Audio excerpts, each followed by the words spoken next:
everybody. Good to see you all this morning. I'm so glad that you're here. I want to take a moment just to acknowledge one person. There are probably many people here for the first time, and Barbara will have a moment with you later, but we have a visiting practitioner, Joe Go, correct? Get it backwards? Joe G, that's it. Joe G is from the Amazing Grace Center for Spiritual Living in Seattle, Washington. Thank you for being with us today. I actually spoke to Reverend Eric just a few days ago, and he calls me and gives me updates on how well things are going. It's a relatively new community, but they've purchased a building, and they're growing and prospering. I just love to hear those stories. So I told him he can call me anytime and tell me about the good news. That's not what everybody calls me about. But that's good. Everybody does what they need to do. And I'm really glad to be home. I was in California all last week. Had many interesting experiences, some of which I will share with you this morning. I did, just on a side note completely, because it's not relative to or irrelevant to what I want to share with you, but I got to tour the 20th Century Fox studios in Los Angeles, and that was a fascinating experience. It's where they filmed all kinds of crazy things, like way back Cleopatra. In fact, they had to sell half of their studio space to recover from that loss. Star Wars was filmed there. I saw the set for Modern Family. It's produced there, and they weren't filming or doing it when I was there, but they did. I see all the parking spaces for all the stars. It was kind of just to confirm it really is where they did that. Anyway, it was just fun to be in California. It's a different kind of world out there, and it was wonderful. So that aside, set that down. Let's talk about what I want to talk to. This is what comes to me to share with you. A statement you've heard me say many times, that we are infinite beings of love and light. You like that idea of being an infinite being of love and light? Yes. It's lovely, isn't it? What does it mean? I thought today would be a good day to talk about what it means to be an infinite being of love and light, or at least to dance around it for a while. And the beginning of that exploration for me happened last week when, well, you know, I turned 60 a few days ago, and I don't know, maybe I'm thinking more about the idea of death these days, I don't know. Not that I'm planning anything. But you know, we always have these experiences of seeing how people kind of deal with the idea of death. My mother used to read the obituaries every day so she could stay in touch with her friends. And she would find people in there she knew. I'm never doing that. But, you know, we all have our way of coping with the idea of being in a body that is not infinitely formed. We pick this body up and we use it, and then we set it down. But one thing I'm discovering in the wisdom of life is that the opposite of death is not life.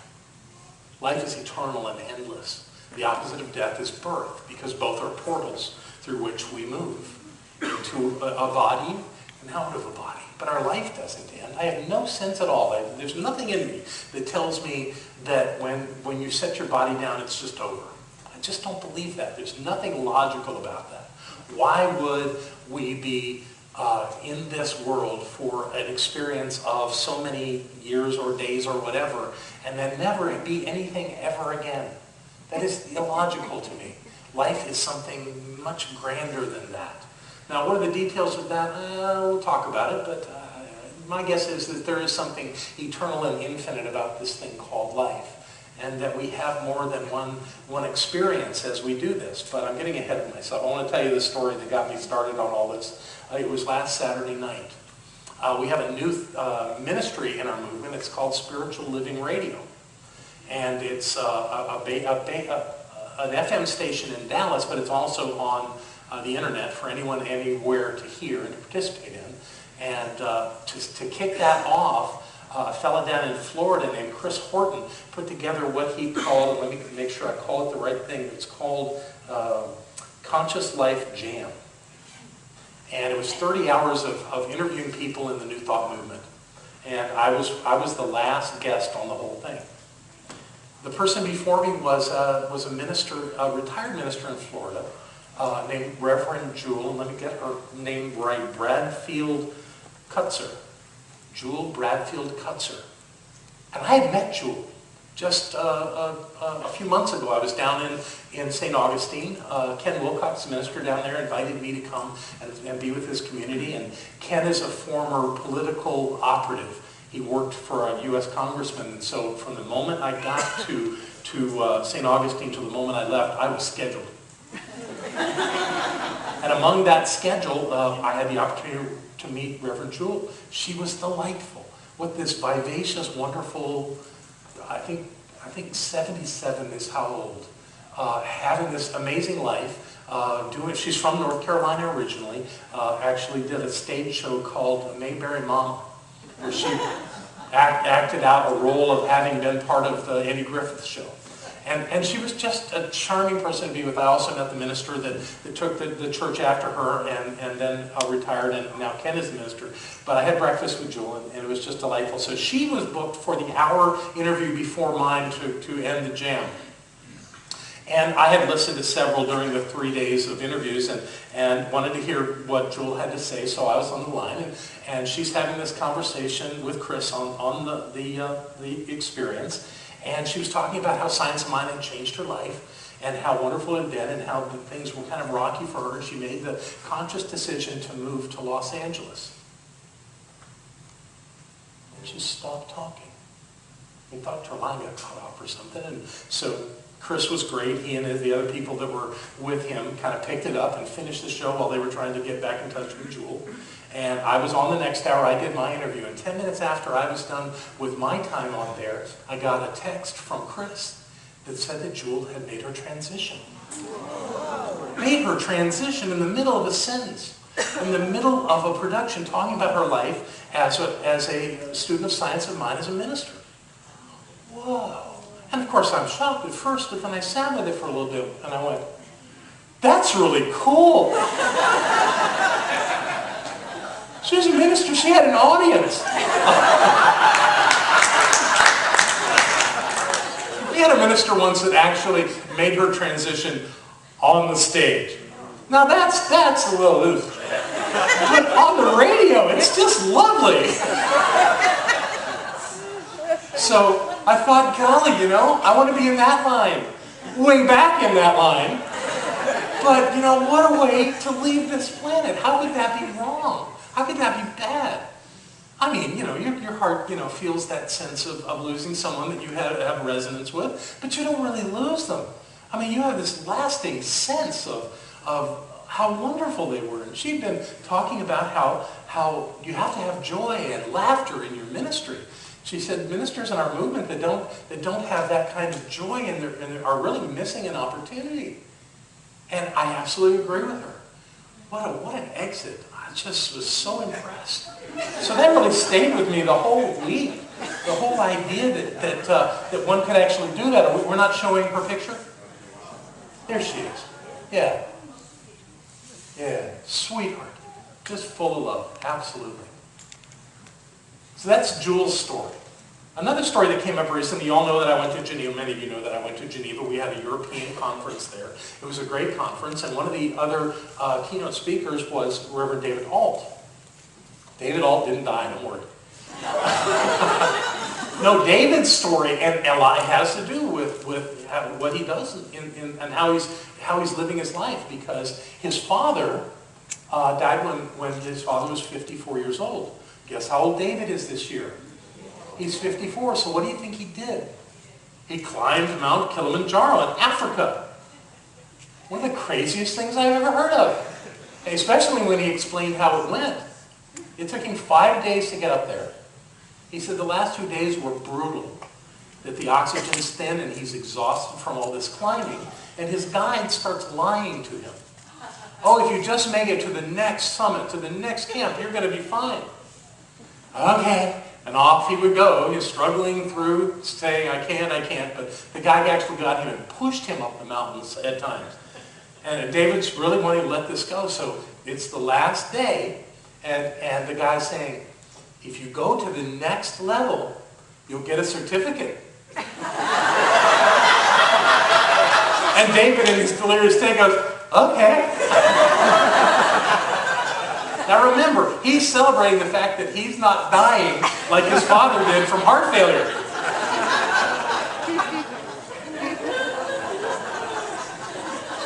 So the moment on this climb that David so clearly shares is that at one point where the guide's trying to get him to go, the guy goes, uh-oh. And David goes, what? And he points up, and up the mountain coming down is a boulder, several tons of rock coming down. The guy dives away from David. And David he could have been that out of his head because he dove too behind another rock and the big boulder went over him. Yeah. And the guide said, not good, keep climbing. He made it to the top. You're only allowed to stay at the top for 20 minutes. There's just not much air up there. But he made it to the top. So he has a real sense of accomplishment. I said, you ever going to do that again? He said, not in your life. I'm not going near that place again. But he did that, and what a statement of, I'm choosing to stay. My father passed. He had a sister that passed with the same chronic heart condition.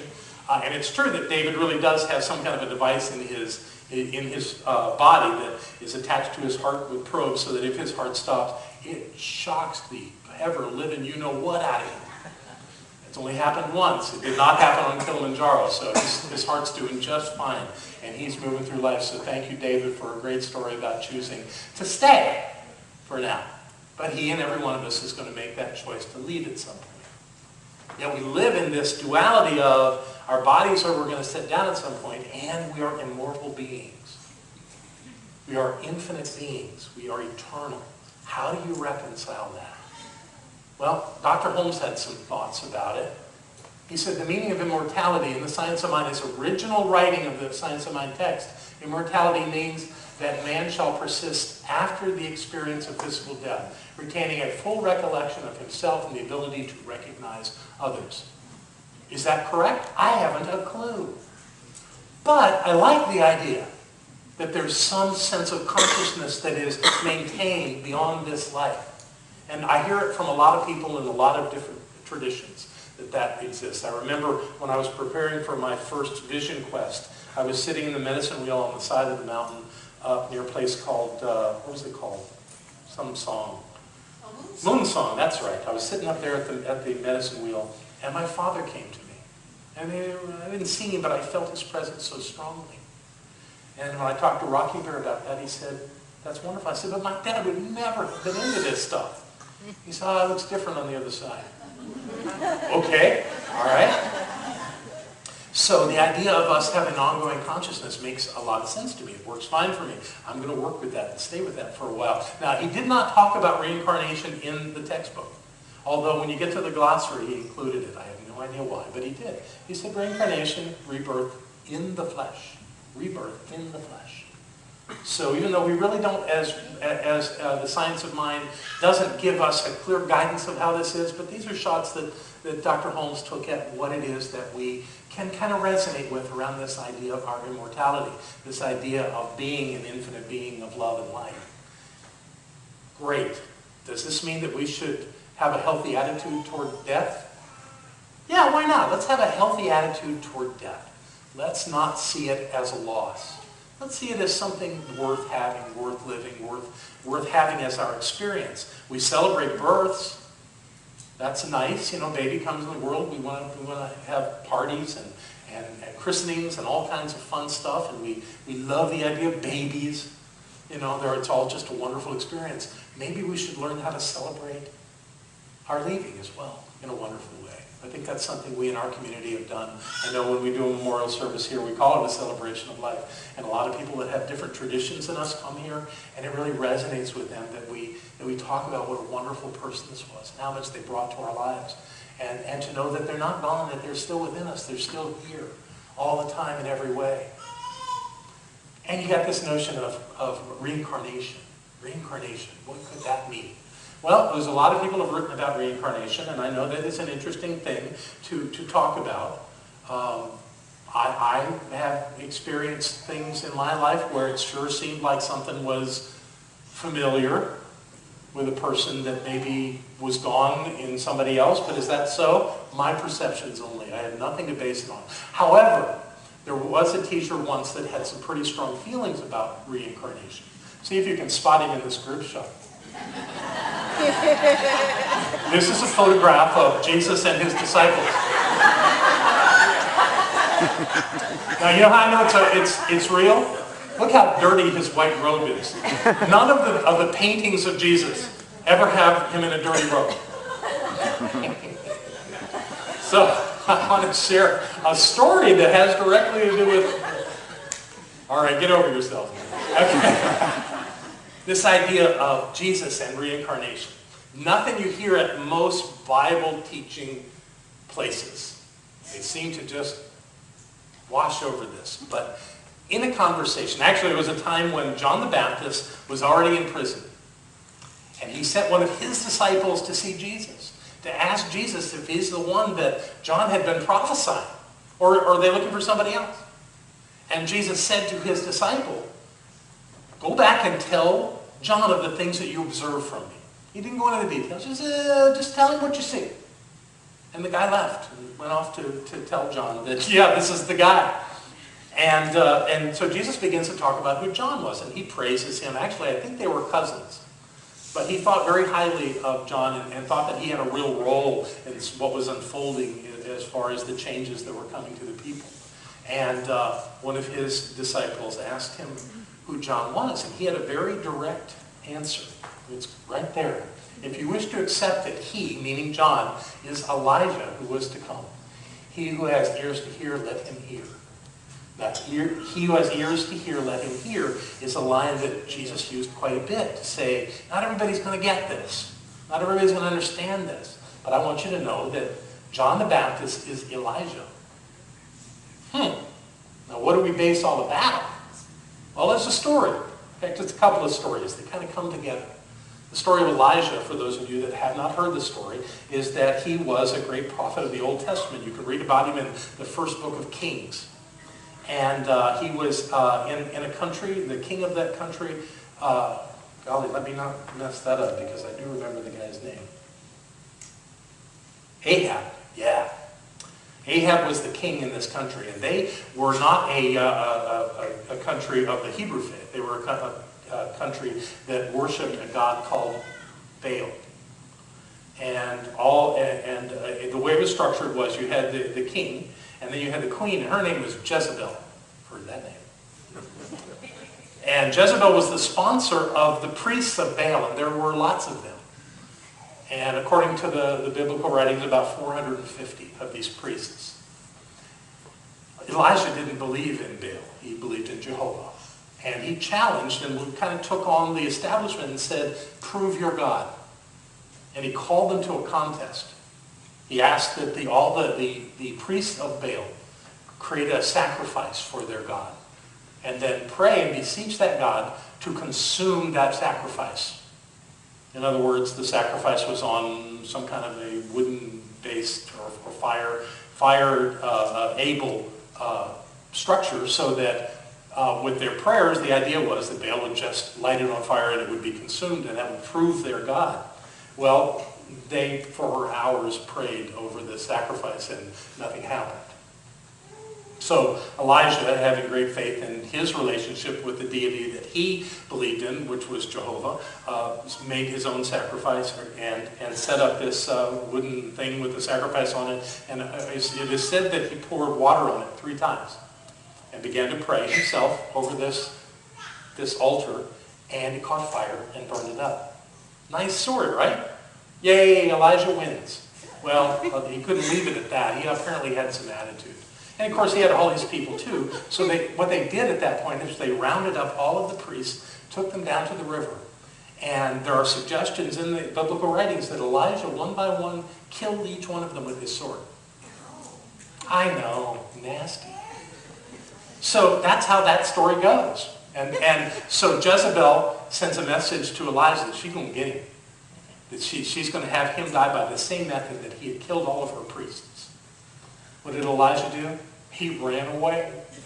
He did. I mean, there's talk about him going up to heaven in a chariot, but chances are he ran away and lived out his days in the wilderness, did whatever he did, but he was no longer welcome there. And that's pretty much the end of the story as we know it. You pick this up at Jesus' time. Jesus is saying that John the Baptist is Elijah. Well, what's going on in John the Baptist's life? Well, other than out baptizing people and foretelling the story of the Messiah, he went to war with the establishment. King's name was Herod, and his wife was, I believe, was Herodias. And Herodias was his niece, his brother's daughter. John called him on that, said that's not right, and said that's not what we do, and really called that a sin on the part of the king. You know, back in those days, it wasn't real popular to be calling kings and such as to being in any way wrong. But Herod was a bit afraid of this guy. He had quite a following and didn't want a major uprising, so he didn't do anything about it. They did eventually arrest him and put him in prison. And then the queen tricked the king, had their daughter do a beautiful dance for his birthday or something or such. And the king's response was, I give my daughter whatever she wants. That's what the queen wanted to hear. And of course the princess called for the head of John the Baptist, which was delivered to the king on a platter. Nasty. But apparently the way things happened back in those days. But can you see how this is really the continuation of a story? How this being called Elijah shows up, gets called Elijah, but he's also called John the Baptist, and gets himself in the same fix with the same structure to the point where it plays out to the end of the story. Now, yeah, okay, that's a hard story. We could say karma, but karma's not a punishment. Karma is experiencing the other side of your action, which in this case applies. It also applies for all the wonderful things in our lives. So a karmic experience across 2 lifetimes? Sure, why not? Maybe more. Nothing in the story says that it didn't happen a number of times. Maybe it happened 450 times so that this being could really get the sense of what he had done. You don't know. But the sense is that if it's good enough for Jesus to believe that reincarnation is part of the plan, why not? I mean, why would I, an infinite being, want to go through one lifetime? Let's go through lots. What's the point of the story that I'm sharing with you today? The point for me is, lighten up, people. You're going to get lots of chances to get this right.